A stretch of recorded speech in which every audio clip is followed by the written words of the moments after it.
इसका नाम है एम्प्लॉयमेंट। तो ये एक छोटा चैप्टर है एम्प्लॉयमेंट। इसमें मेनली आपको जो क्वेश्चन आता है वो एनालिसिस बेस्ड क्वेश्चन आता है ना, या तो 1 नंबर का डायरेक्ट आएगा या फिर 3 नंबर का एनालिसिस बेस्ड क्वेश्चन आएगा। तो देखो इसमें क्या क्या बातें हमने पढ़ी थी। सबसे पहला टॉपिक तो हमने पढ़ा था वर्कर, कि वर्कर क्या होता है। तो वर्कर का तो मतलब है कि कोई भी ऐसा इंडिविजुअल जो क्या कर रहा हो, काम कर रहा हो, मतलब इकोनॉमिक एक्टिविटी कर रहा हो, प्रोडक्शन में कंट्रीब्यूट कर रहा हो, तो हम उसको वर्कर कहेंगे। तो इसमें हमने लिखा था कि इसमें सेल्फ एम्प्लॉयड भी आते हैं। इसमें अगर कोई टेम्परेरीली एब्सेंट चल रहा है, मान लो बीमार है, वो भी वर्कर ही है, फिलहाल नहीं आ पा रहा। और इसमें हर वो व्यक्ति आता है जो इकोनॉमिक एक्टिविटी में एंगेज है। बाकी वर्कर्स की टोटल संख्या जो दे रखी है वो 17-18 के डेटा के हिसाब से जो आपको बताई थी 471 मिलियन दे रखी है, तो एक डेटा पॉइंट है। बाकी लगभग 77% वर्कर्स जो हैं वो मेल हैं और बाकी फीमेल हैं। अच्छा, ये सब बातें तो खैर आगे भी आ जाएंगी, तो डोंट वरी। फिर दूसरा हमने पढ़ा था लेबर फोर्स। तो ये आप डायग्राम दोबारा बड़े ध्यान से देखना, ये इंपॉर्टेंट था। यहाँ पे आप टोटल आदमी गिनो कितने हैं, 1 2 3 4 5 काले रंग में, 6 7 8 फिर वो नीले डब्बे में 9 10 11 12 और वो कुछ नीले हरे और वो, तो टोटल पॉपुलेशन में हर तरह का आदमी आ गया। ठीक है, अब सबसे लास्ट से शुरू करना। सबसे लास्ट वाले आदमी के नीचे लिखा है ओल्ड या अनफिट, मान लो वो प्रोडक्शन कर नहीं सकता। फिर 2 हरे वालों के नीचे लिखा है नॉट विलिंग टू वर्क, वो काम नहीं करना चाहते। और नीले वाले के नीचे लिखा है नॉट अवेलेबल फॉर वर्क, वो अभी काम के लिए है ही नहीं अवेलेबल।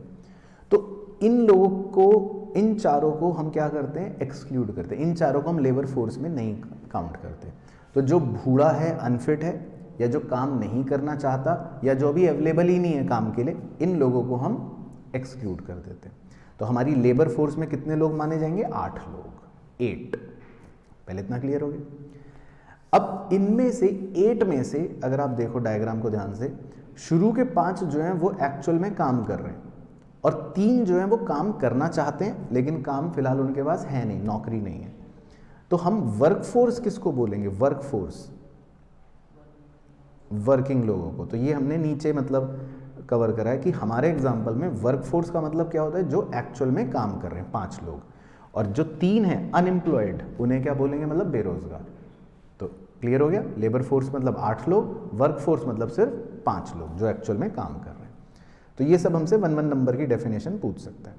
बाकी इसी को हम वर्कर पॉपुलेशन रेशियो के तौर पे भी दिखा देते हैं कि टोटल वर्कर्स कितने हैं आउट ऑफ टोटल पॉपुलेशन। अच्छा, अब इसमें आपको जो ये टेबल बनवाई थी ये आपके लिए इम्पॉर्टेंट है, मतलब रटने के नज़रिए से नहीं लेकिन एनालिसिस के नज़रिए से। तो ये मैंने आपको लिखवाया समझाया भी था, लेकिन आपको बस ब्रीफ अगर इसमें दिखाऊं तो आप इसमें पहले पुरुषों को और महिलाओं को अगर देखो, तो पुरुषों में टोटल पुरुष की अगर मैं बात करूं तो 52.1% है हमारे वर्कर्स की संख्या पुरुषों में, लेकिन महिलाओं की बात करूं तो महिलाएं हैं सिर्फ 16.5% वर्कर्स। तो टोटैलिटी में हम कहते हैं कि जो हमारे देश के अंदर वर्कर पॉपुलेशन रेशियो है वो है 34.7%। तो अगर मतलब हमारी टोटल पॉपुलेशन 100 लोगों की है पूरे देश में, लेट से 100 लोग हैं, तो कितने % लोग काम कर रहे हैं, 34.7। अच्छा, उसी चीज़ को हम रूरल और अर्बन में भी देख सकते हैं। तो अगर रूरल एरियाज़ में बात करेंगे तो मेन है 51% वर्किंग, मतलब वही 0.7, और वुमेन है 17%। टोटल रूरल एरिया में देखें तो 35% लोग वर्कर्स हैं। और इसी तरह अर्बन एरिया में भी देख सकते हैं आप, मेन है, वुमेन है, और टोटल अगर देखें तो 3.9% लोग वर्कर्स हैं। तो बस मतलब यही बातें यहाँ पे नीचे आपको लिखवा रखी थी कि भाई क्या है क्या है क्या है क्या है ना। तो बाकी एम्प्लॉयमेंट अपॉर्चुनिटीज़ की थोड़ा सा कमी है हमारे देश के अंदर। एजुकेशन लेवल जो है वो भी अच्छा नहीं है, क्योंकि जो काम करने के लिए हमें स्किल्स चाहिए वो हमारे एजुकेशन सिस्टम में प्रोवाइड नहीं की जाती। मेल वर्कर्स की संख्या थोड़ा सा ज़्यादा है, वुमेन वर्कर्स की संख्या रूरल एरिया में थोड़ा सा ज़्यादा है, और वुमेन वर्कर्स का अंडर एस्टिमेशन होता है। ये पॉइंट क्या था अगर आपको याद हो, कि बहुत सी वुमेन्स जो हैं वो ऐसी एक्टिविटी कर रही हैं जिनको हम प्रोडक्टिव वर्क ही नहीं मान रहे। जैसे मान लो घर में आपकी मदर, लेट से, तो वो भी काम तो कर ही रही हैं, वो भी वर्कफोर्स में आनी चाहिए, लेकिन हम उसको प्रोडक्टिव एक्टिविटी नहीं मानते। तो ये भी मतलब एक पॉइंट था। अच्छा, फिर जो इसमें टॉपिक है वो आपके लिए बेहतरीन टॉपिक है जो पता होना चाहिए।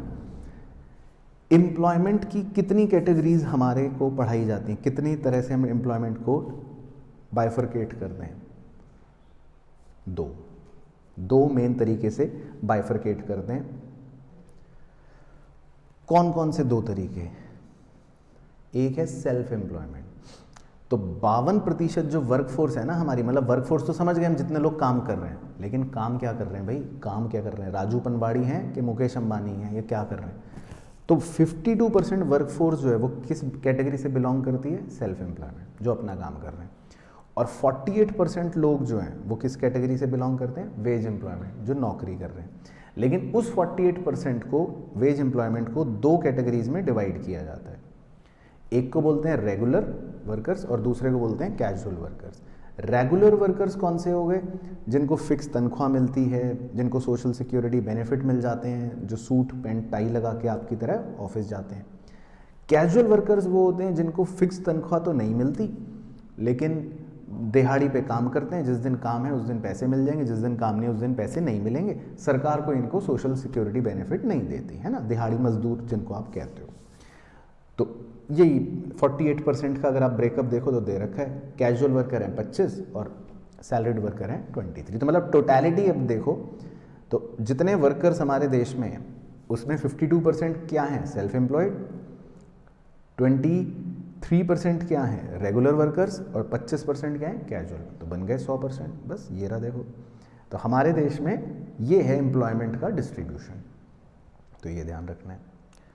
बाकी एम्प्लॉयमेंट का डिस्ट्रीब्यूशन हम जेंडर वाइज भी कर सकते हैं, तो वो एक सिंपल डेटा पॉइंट्स थे, वो तो कवर हो जाएंगे ऑटोमेटिकली। हम रीजन वाइज भी कर सकते हैं। रीजन वाइज में मैंने आपको बताया था कि रूरल एरिया सेल्फ एम्प्लॉयमेंट में भी ज़्यादा है, रूरल एरिया कैजुअल वर्कर्स में भी ज़्यादा है, लेकिन रेगुलर एम्प्लॉयज़ की अगर बात करें तो उसमें शहर में रेगुलर एम्प्लॉयज़ ज़्यादा हैं ऑब्वियसली, और गाँव में कम है। तो ये बात ये टेबल में कवर हो जाएगी। ऐसे हम सेक्टर वाइज भी कर सकते हैं। तो देखो 3 सेक्टर होते हैं, प्राइमरी, सेकेंडरी, टर्शरी। तो हमने सेक्टर वाइज एम्प्लॉयमेंट भी यहाँ पर कवर करा था कि अगर हम प्राइमरी सेक्टर की बात करें तो उसमें सबसे ज़्यादा वर्कफोर्स लगी हुई है 44% के आसपास, और सेकेंडरी सेक्टर में सबसे कम वर्कफोर्स लगी हुई है 24% के आसपास। तो ये वो टेबल है जिसमें मतलब हमने ये सब बातें लिखी थी, पढ़ी थी। तो ये ग्रैंड टेबल है डिस्ट्रीब्यूशन ऑफ वर्कफोर्स। इसमें मैं तीनों चीज़ें दिखा देता हूँ। देखो, इंडस्ट्री वाइज भी है, प्राइमरी, सेकेंडरी, टर्शरी वाइज भी है। इसमें आपके शहर और गांव के हिसाब से भी हैं, रूरल और अर्बन, और इसमें आपके मेल और फीमेल के हिसाब से भी ब्रेकअप दे रखा है। तो मतलब इस टेबल में आपको हर तरह से एम्प्लॉयमेंट को बता रखा है कि सेक्टर वाइज कैसा है, अर्बन रूरल में कैसा है, और मेन वुमेन में कैसा है। तो इसमें आपको एनालिटिकल क्वेश्चन जनरली पूछता है, जिसकी आपको मैंने अंग्रेज़ी ये लिखवा रखी थी कि भाई यहाँ से आप देख सकते हो, सारे पॉइंट्स इसमें आपको ऐसे मिल जाएंगे। अच्छा, अब इसी तरह इसमें एक टॉपिक होता है छोटा सा, growth and changing structure of employment, यानी कि जीडीपी और एम्प्लॉयमेंट। तो इसमें एक ही बस आपको टॉपिक याद, मतलब एक ही कहानी याद रखनी है, जो मुझे पता है आपको याद नहीं होगी। बताओ, याद है किसी को कहानी? इस डायग्राम को देख के एक कीवर्ड था, बताओ क्या?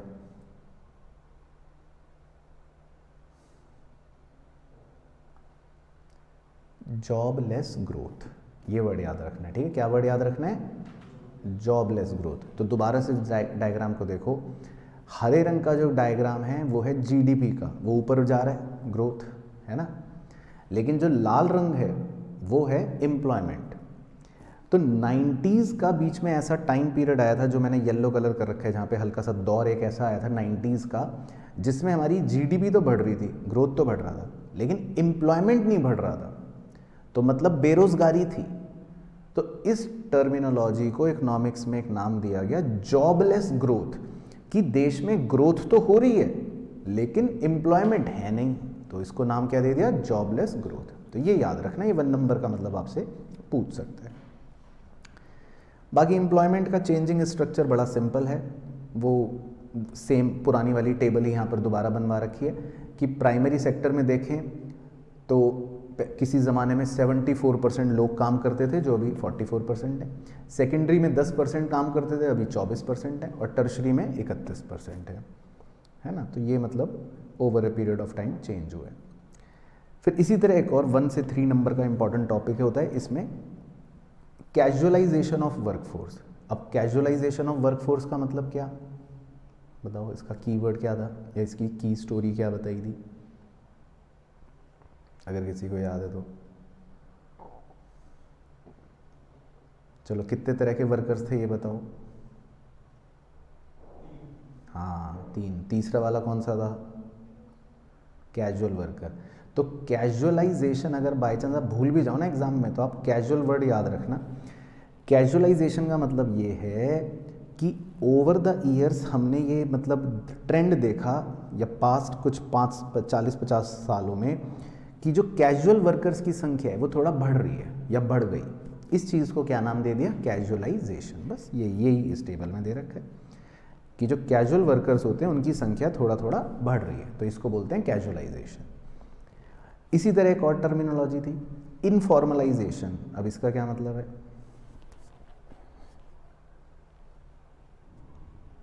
ये भी इंपॉर्टेंट है, ये पता होना चाहिए। देखो, 2 तरह के सेक्टर होते हैं जिसमें लोग काम करते हैं। एक को बोलते हैं फॉर्मल सेक्टर, एक को बोलते हैं इनफॉर्मल सेक्टर। फॉर्मल सेक्टर किसे बोला जाता है, तो जितने भी हमारे पब्लिक एंटरप्राइजेज हैं, मतलब सरकारी कंपनियां, वो तो फॉर्मल हैं।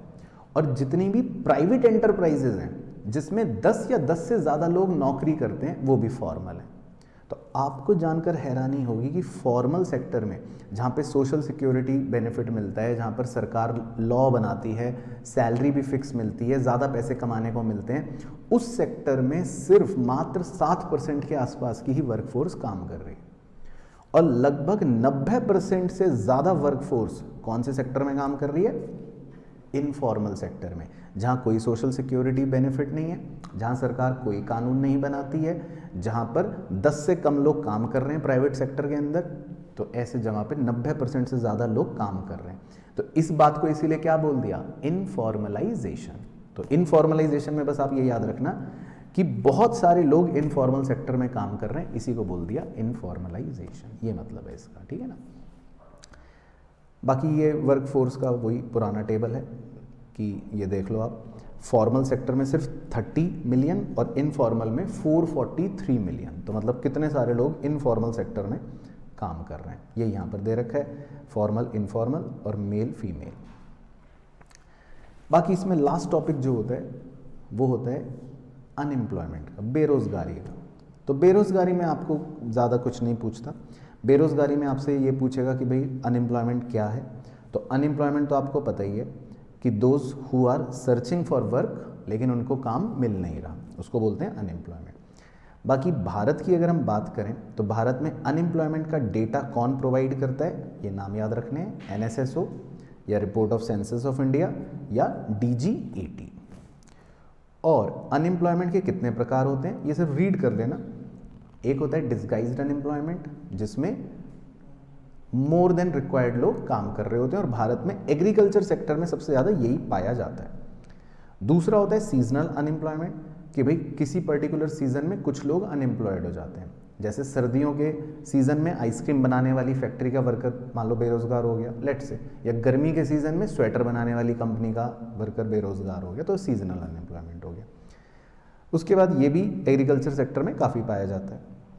ओपन अनएम्प्लॉयमेंट का मतलब है वही जो अनएम्प्लॉयमेंट है, उसी को ओपन अनएम्प्लॉयमेंट कहते हैं, कि लोग काम करना चाहते हैं पर उनको काम मिलता नहीं है।